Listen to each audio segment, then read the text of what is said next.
حضور نبی کریم صلی اللہ علیہ وسلم نے فرمایا کہ اللہ تبارک و تعالیٰ کو جو اعمال پسند ہیں ان میں سے ایک عمل کسی مومن بندے کے دل کے اندر خوشی کا داخل کرنا ہے۔ اس حدیث سے معلوم ہوا کہ کسی صاحب ایمان بندے کے دل کو خوش کرنا اللہ تبارک و تعالیٰ کو بہت زیادہ پسند ہے۔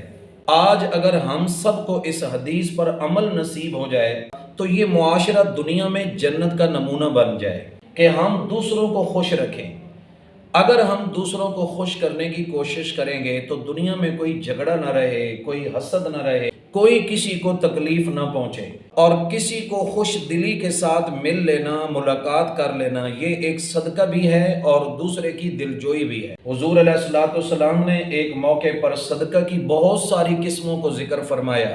آپ نے فرمایا یہ عمل بھی صدقہ، فلاں عمل بھی صدقہ، فلاں کام بھی صدقہ، یعنی یہ کام کرنے والے کو صدقے کے برابر ثواب ملتا ہے۔ آخر میں حضور علیہ الصلوۃ والسلام نے فرمایا وَأَن تَلْقَىٰ أَخَاكَ بِوَجْهٍ طَلِقٍ، کہ اپنے مسلمان بھائی کو مسکراتے ہوئے چہرے کے ساتھ ملنا یہ بھی صدقہ ہے۔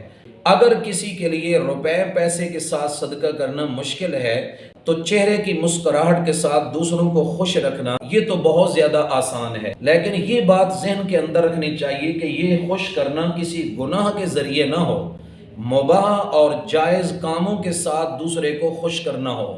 حدیث پاک میں حضور علیہ الصلوۃ والسلام نے فرمایا لا طاعۃ لمخلوق فی معصیۃ الخالق، اللہ تبارک و تعالیٰ کی نافرمانی والے کاموں میں مخلوق کو خوش کرنا جائز نہیں ہے۔ اور جس وقت کوئی شخص کسی مسلمان کو اچانک خوش کرتا ہے تو اللہ تبارک و تعالیٰ اس بندے کے اس عمل سے اتنے خوش ہوتے ہیں کہ اس کی بخشش فرما دی جاتی ہے۔ حضرت سیدنا عبداللہ بن مبارک رحمۃ اللہ علیہ کے دور میں ایک شخص 700 درہم کا مقروض ہو گیا۔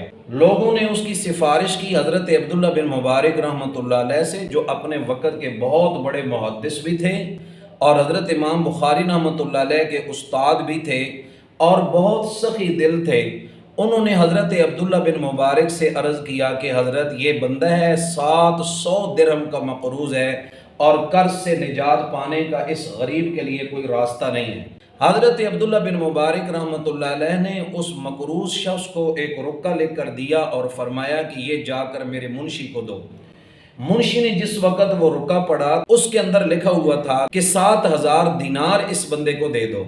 منشی نے اس بندے سے پوچھا کہ تمہیں کتنے پیسوں کی ضرورت ہے؟ تو اس نے کہا کہ میں 700 درہم کا مقروض ہوں۔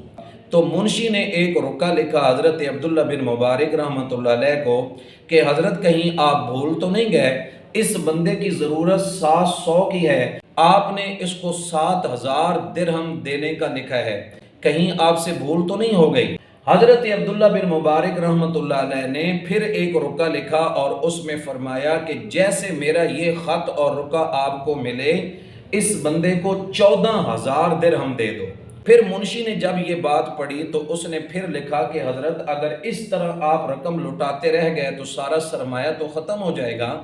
تو حضرت عبداللہ بن مبارک رحمۃ اللہ علیہ نے ذرا سختی کے ساتھ لکھ کر بھیجا کہ دیکھو آپ میرے ماتحت ہو کہ میں آپ کے ماتحت ہوں، اگر تم مجھے اپنا ماتحت سمجھتے ہو تو میری جگہ پر آ کر بیٹھ جاؤ، تم جو کہو گے میں کروں گا۔ اس کے بعد حضرت عبداللہ بن مبارک رحمۃ اللہ علیہ نے فرمایا کہ یہ جو دنیا کی دولت ہے آخرت کے ثواب کے مقابلے میں میرے نزدیک اس کی کوئی حیثیت نہیں ہے۔